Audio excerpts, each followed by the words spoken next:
Muy bien, pues vamos a dar ahora sí el uso de la voz a la licenciada Georgina Ibáñez Velasco, directora general de la Fundación Unido Quinta Carmelita IAP, la cual obviamente agradecemos muchísimo y obviamente nos apenamos por los daños técnicos. Tiene el uso de la voz. Gracias. Muchas gracias y una disculpa otra vez.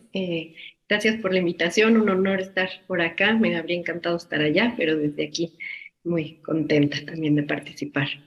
Eh, Voy a aprovechar que como estoy virtual puedo yo compartir una pequeña presentación y la aportación que quisiera hacer es respecto de la regulación de centros de asistencia social, la aportación de organizaciones de sociedad civil para la restitución de derechos de la niñez y adolescencia sin cuidados familiares. Entonces, nada más retomando, sé que aquí todo el mundo ya la conoce perfectamente, ¿no? La Ley General de Derechos de Niñas, Niños y Adolescentes, particularmente los artículos 107 a 113 que hablan de los requisitos para autorización,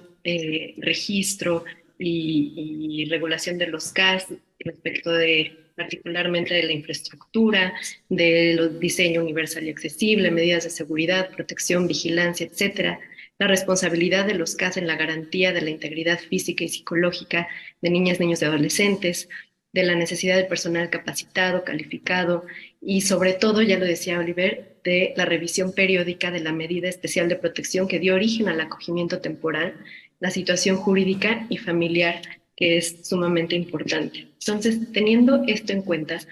y sumado al marco orientativo que nos representan las directrices internacionales sobre las modalidades alternativas de cuidado para niñas, niños y adolescentes, que abarcan, por supuesto, todo el continuum que transitan niñas y niños privados de cuidados familiares, pero que particularmente en la séptima sección de las directrices abordan los entornos de acogimiento como medidas de protección temporal, pero de los estándares que tienen que tener.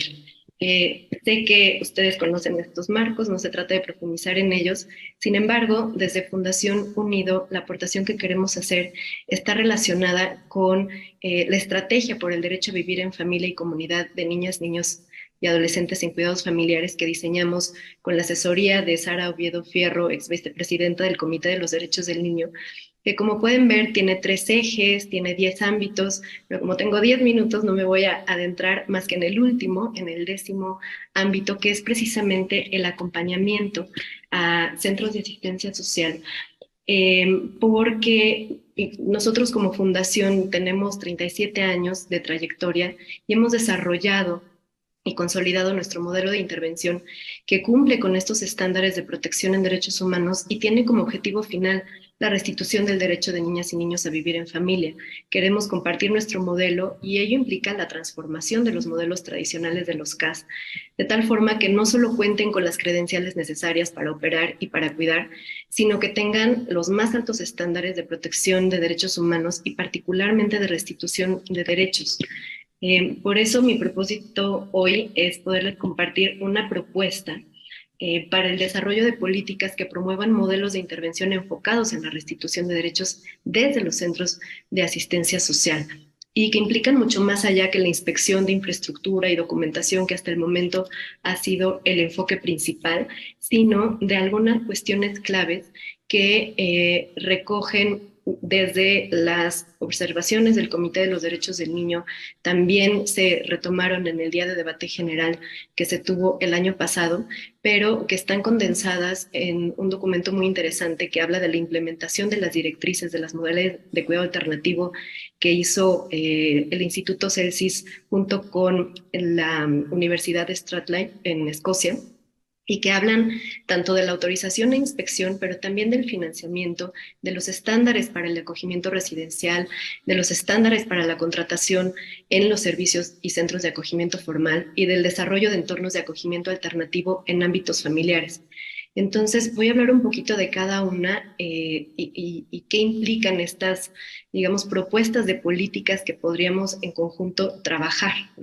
Primeramente están los estándares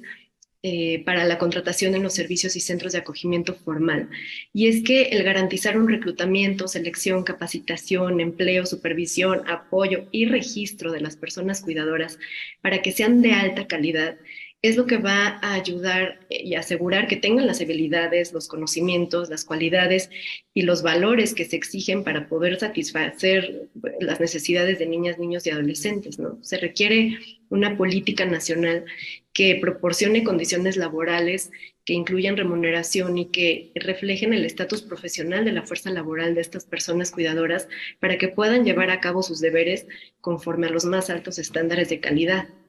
Eh,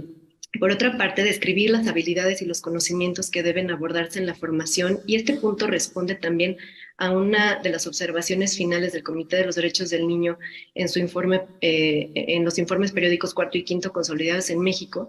respecto de proveer a las familias de acogida y al personal que trabaja en instituciones de cuidado capacitación sobre derechos en la infancia y en especial sobre las necesidades particulares que tienen niñas y niños privados de un entorno familiar. Entonces, algunos elementos centrales que tendrían que estar incluidos en estas capacitaciones son el cuidado general que promueva la salud y bienestar de la niñez y adolescencia, la atención específica a situaciones de discapacidad y otras necesidades especiales, capacitación sobre el desarrollo de la niñez y adolescencia en términos de teoría del apego, resiliencia, mantenimiento de relaciones familiares, derecho, trauma complejo, la capacitación sobre la búsqueda familiar a efecto de que las propias instituciones apoyen el retorno de los niños a sus familias y no sean quienes promuevan su permanencia prolongada. Y un énfasis en la importancia de las relaciones apropiadas entre cuidadores y niños, que no se confundan en estos términos a veces que se hablan con nomenclatura familiar, ¿no? Mamá, tía, etcétera, sino que pongan cada cosa en su lugar, ¿no? Y también el establecimiento de una política nacional en términos de un estándar de práctica profesional que garantice que los cuidadores sean sujetos a procedimientos de selección, como ya decíamos, y que verifiquen su experiencia, sus habilidades, pero que también definan sus roles, que tengan un monitoreo, una evaluación constante, que tengan el número adecuado de personas y que garanticen que los cuidadores sean realmente capaces de apoyar la participación de niñas y niños respecto a su derecho para expresarse en los procedimientos que les competen, en sus actividades diarias, etcétera, ¿no? Eso en términos de la contratación del personal. En un segundo tema es, pues, por supuesto, el desarrollo de entornos de acogimiento alternativo en ámbitos familiares, que también responde a una observación del Comité de los Derechos del Niño y habla de disminuir paulatinamente la institucionalización y desarrollar estrategias específicas al respecto. En el día de debate general del año pasado se hablaba de apoyarse de la niñez y la adolescencia a las familias que han vivido ya situaciones de internamiento para que compartan experiencias, buenas prácticas, etcétera. Y digo, sé que no es el propósito de este panel, por eso no voy a ahondar en esto, pero sí me parece que inclusive desde los centros de asistencia social, la transformación de los modelos o el agregar también mecanismos para poder implementar este tipo de acogimiento es muy importante para que sean de alta calidad, para que garanticen los derechos de niños, que se invierten en el acogimiento en familias de acogida y proporcionen apoyo y capacitación a estas familias, es muy importante y también es parte del rol que se tiene que hacer desde los centros de asistencia para poder ir caminando hacia la transformación. También en términos de la prestación específicamente del acogimiento residencial, sabemos que es una parte integral de las modalidades de cuidado alternativo pero que debería de ser realizada en entornos pequeños de tipo familiar, pequeños grupos y de manera temporal, ¿no? Sabemos que el utilizar el acogimiento residencial debe ser de manera apropiada en términos de que la evaluación, la planeación y la revisión de esta medida sea minucioso para que sea realmente algo que responda a las necesidades de niñas y niños y a sus circunstancias individuales. También que se garantice que el acogimiento residencial sea en estos espacios pequeños con relaciones cariñosas y cercanas con sus cuidadores, pero sabiendo cuál es el rol de cada uno y también teniendo en mente que hay veces que sí se necesitan acogimientos prolongados, dependiendo, lo decían ya, de las necesidades de cada uno y cada uno de ellos y qué implica y cómo se trabaja para el egreso de esta modalidad. tomar en cuenta las relaciones que se van generando internamente, tanto con los grupos de hermanos que están dentro o fuera de los mismos centros de asistencia. Y pues reconocer que también a veces algunos niños podrían preferir el acogimiento residencial por encima del acogimiento familiar, pero eso son casos muy específicos y que tiene que revisarse caso por caso, ¿no? Para acompañar el acogimiento residencial de alta calidad, tiene que tener un financiamiento apropiado, reglamentación, monitoreo, inspección y un trabajo recurrente con la fuerza laboral que está ahí para poder garantizar los derechos de los niños y niñas que están ahí. Y esto implica que puedan tener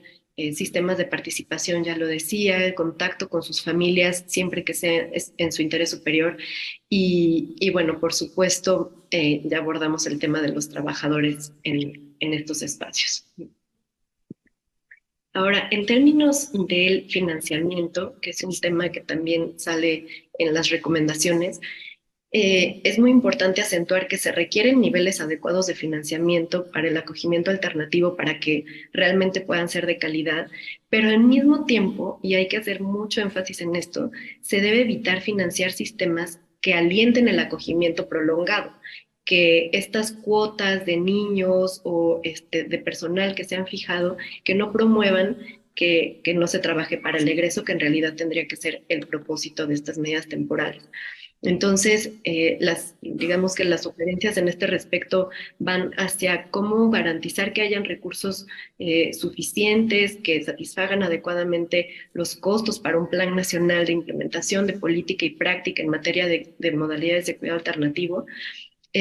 recursos destinados a la prevención de la separación familiar, desde la asistencia financiera, apoyo parental y comunitario, servicios de guardería, etcétera, recursos para la gama de servicios de acogimiento, las nuevas modalidades alternativas familiares, el apoyo para los niños que egresan de los acogimientos, también recursos para respaldar la formación y el desarrollo de los cuidadores y también pues para las familias, ¿no? Ya lo decíamos. Entonces, el tema de los recursos obviamente siempre también va a tener este pequeño brazo de la exigencia del uso apropiado de los recursos financieros, ¿no? Cómo establecer modalidades de monitoreo para que el financiamiento esté vinculado con un acogimiento apropiado y que realmente esté destinado al interés superior de cada niña y niño. Y finalmente tenemos la autorización e inspección, ¿no? Como ven, la regulación de CAS estamos viéndola más ampliamente, no solo en este punto de autorización e inspección, pero por supuesto no se puede obviar, ¿no? Es crucial la evaluación, la autorización, la inspección periódica de todos los proveedores formales de estas modalidades. Y esto también responde a una de las observaciones finales del Comité de los Derechos del Niño, que habla inclusive de cómo generar datos claros sobre la cantidad de centros de asistencia social existentes, operando, cuántos niños se acogen. Sabemos que la Procuraduría Federal y muchas de las procuradoras han hecho un gran esfuerzo para poder tener este registro. Aún quedan pendientes, ¿no? El cruce de información con datos de otras instituciones como el INEGI, etcétera. Entonces, esta sigue siendo uno de los retos que tenemos. Y también responde a la observación referente que ha existido sobre la supervisión necesaria que evite que se repitan casos como los que ya conocemos y se han abordado, y cómo restituir a los niños en los daños que han sufrido en algunos espacios. Entonces, el reto será pues cómo establecer este mecanismo efectivo de inspección de todos los proveedores de servicios, tanto del Estado como privados. Y finalmente, pues decirles, para nosotros lo más importante es el derecho de la niñez a vivir en familia. Entonces, para mí, esta observación última es la más relevante porque habla de cómo